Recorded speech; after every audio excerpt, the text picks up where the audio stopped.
व्यक्ति सर्कस देखने गया। वहां जब वो हाथियों के बाड़े के पास से गुजरा तो एक ऐसा दृश्य देखा कि वो हैरान रह गया। उसने देखा कि कुछ विशालकाय हाथियों को मात्र उनके सामने के पैर में रस्सी बांधकर रखा गया है।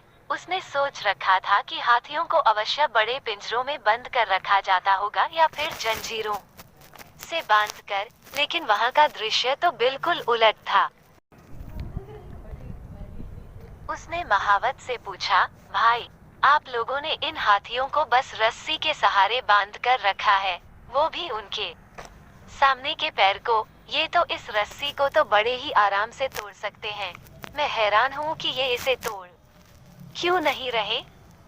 महावत ने उसे बताया, ये हाथी जब छोटे थे तब से ही हम उसे इतनी ही मोटी रस्सी से बांधते आ रहे हैं। उस समय इन्होंने रस्सी तोड़ने की बहुत कोशिश की, लेकिन ये छोटे थे, इसलिए रस्सी को तोड़ पाना इनके सामर्थ्य के बाहर था। वे रस्सी तोड़ नहीं पाए और ये मान लिया कि रस्सी इतनी मजबूत है कि वे उसे नहीं तोड़ सकते। आज भी इनकी वही सोच बरकरार है। इन्हें आज भी लगता है कि ये रस्सी नहीं तोड़ पाएंगे, इसलिए ये प्रयास भी नहीं करते।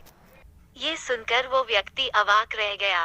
सीख, दोस्तों, उन हाथियों की तरह हम भी अपने जीवन में नकारात्मक सोच रूपी रस्सी से बंध जाते हैं।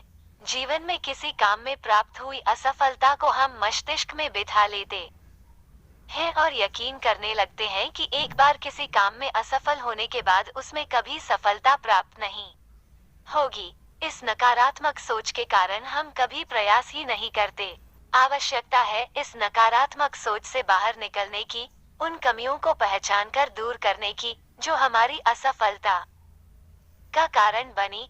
नकारात्मक सोच हमारी सफलता में सबसे बड़ी बाधक है, इसलिए नकारात्मक सोच रूपी जंजीर को तोड़ कर सकारात्मक सोच को अपनाएं और जीवन में प्रयास करना कभी न छोड़ें, क्योंकि प्रयास करना सफलता की दिशा में कदम बढ़ाना है।